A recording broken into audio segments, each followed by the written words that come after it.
Let's go over a few things as it relates to training the core.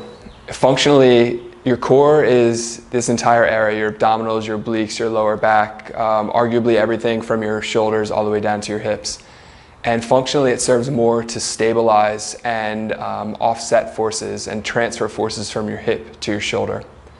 So a good place to start for a lot of us is with static stability and learning to control and create stiffness and not move through certain movements, resist movement, and developing fitness in those positions and learning what good positions are while we're doing that. And then those progress to something more athletic where we're able to dynamically stabilize our spine while we do something really powerful like throwing, running, swimming, producing force, producing strength, speed, whatever you're trying to do. But ultimately, this is staying stiff, transferring energy from your hip to your shoulder, and your hips and shoulders are creating a lot of rotation and a lot of movement.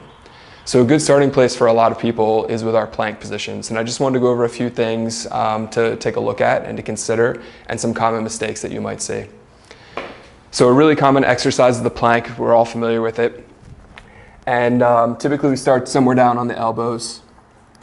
So some common mistakes we're going to see here is just kind of relying on passive stability, where we kind of lock into joint segments, particularly going into this hyperextended position. Gravity's pushing my spine down, and it's easier to actually lock your spine in place and kind of jam those joint segments together to give you artificial stability, but at the expense of good position, good fitness, and maybe even wearing out those structures long term.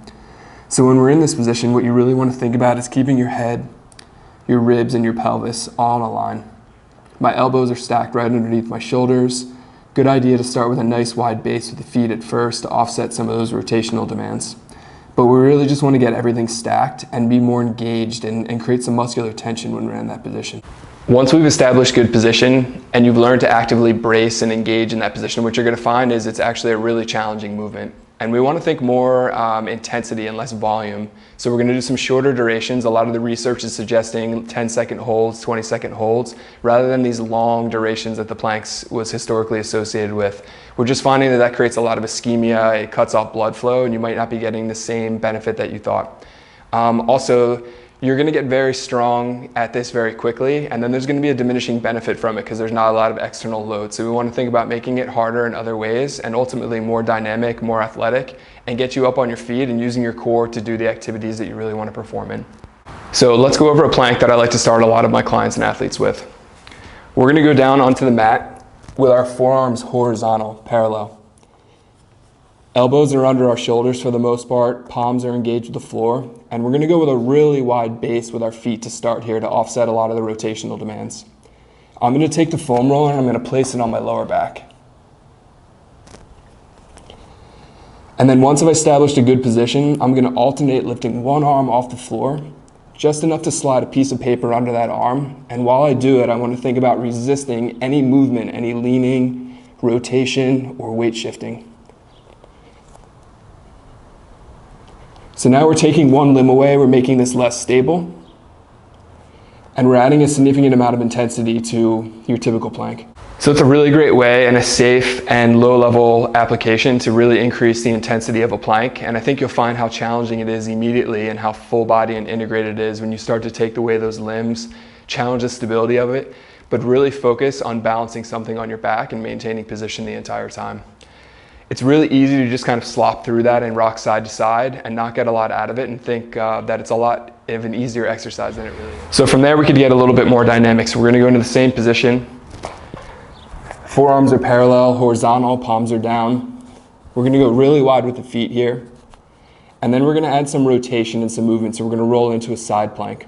And as you do this, you want to think about your shoulders and your hips moving at the same time. So if your hips and shoulders created kind of like a rectangle, we want to see that rectangle flip over in unison, in sync, at the same exact time. So I'm going to shift onto the side of my feet.